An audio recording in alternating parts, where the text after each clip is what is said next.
Advent is a strange time. We move through the purple days, lighting candles against a darkening world, singing O Come Emmanuel, which tells us to rejoice but sounds like a dirge. And we listen to those peculiar poets, the prophets. They pop up, of course, throughout the year, but at Advent they take center stage. John the Baptist announcing the Spirit and fire. Isaiah awaiting a great light.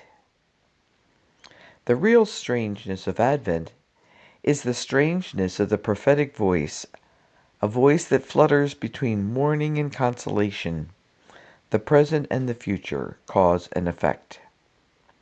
While prophets in general seem to be attention grabbers, Jesus pointed out that they went unrecognized in their hometown. This implies that we may throughout our lives have encountered prophets unaware. Those people who through gentleness or annoyance, or some combination of the two, called us to who we really are and pointed to where we are supposed to go. People like our parents and our grandparents.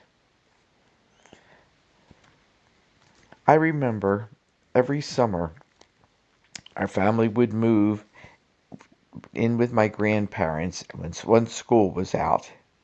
They lived in a cottage on a river where we spent our days swimming, boating, bike riding, just enjoying life on the river.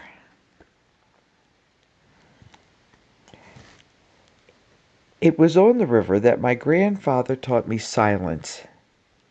Some mornings after breakfast he would tell me to get my fishing rod and meet him down at the pier.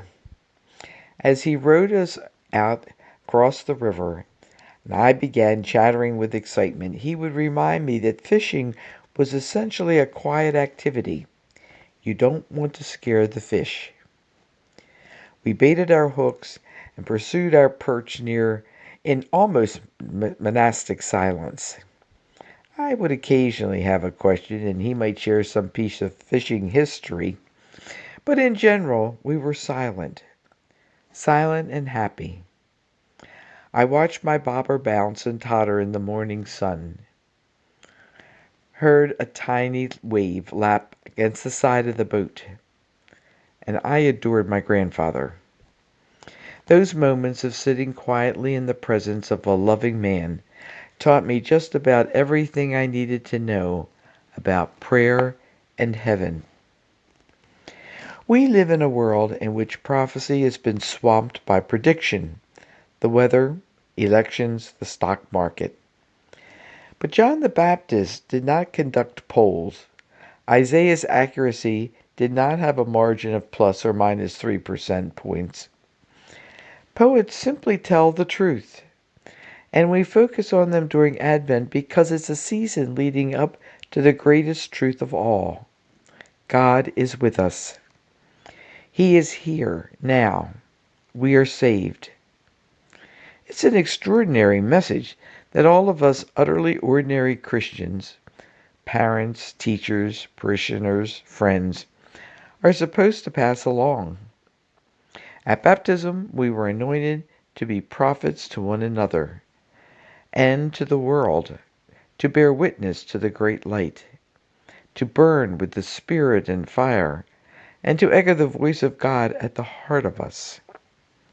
And yes, we may go unnoticed in our hometowns, but if we're lucky, we might raise an eyebrow in the kingdom of God.